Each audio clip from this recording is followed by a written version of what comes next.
The evidence that fruit tree borers are active is this brown gel-like substance that you see here.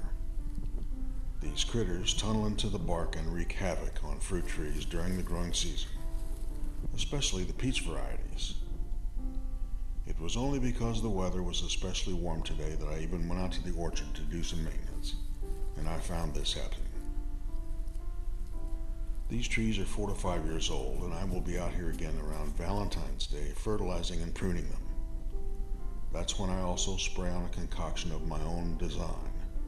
It consists of 1/4 cup turpentine, a tablespoon of Dawn detergent, and 1 cup of canola oil to a gallon of water. Obviously, there are benefits to having fruit trees, and although we had a killer frost last season, we were able to put up some peaches. There is no greater satisfaction than to be able to enjoy your own homegrown fruit well beyond the season. And when you can hold your own peach in your hand, it doesn't really matter what they cost at the grocery store. Books on the subject can be helpful, but being able to approach a problem such as this can easily be glossed over and, frankly, might be misleading.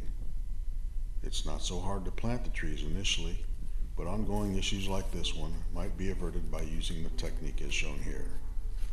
I've never seen this technique in any book, but to me it's as logical a progression in practice as it is in theory, if such a theory even exists. When these trees were planted, it was recommended that a barrier would block the grass from growing up to around the trunk. As you can see, that barrier didn't work. In fact, it might be that the barrier had actually facilitated the borers as they entered the trunk. If it's true that they actually enter at or just below ground level, those barriers might just keep moles and other predators from getting to them. I started by trimming the grass around the base of the trees and cleaning the muck out from around the trunk to about 4 to 5 inches down.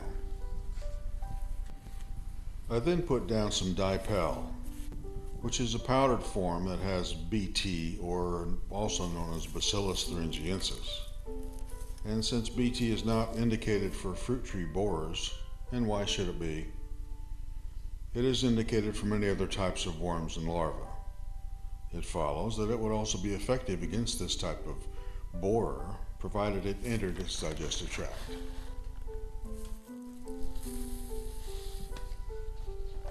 It also made sense to me that some type of barrier below ground along the trunk might be of some help, and I thought that diatomaceous earth might be helpful here.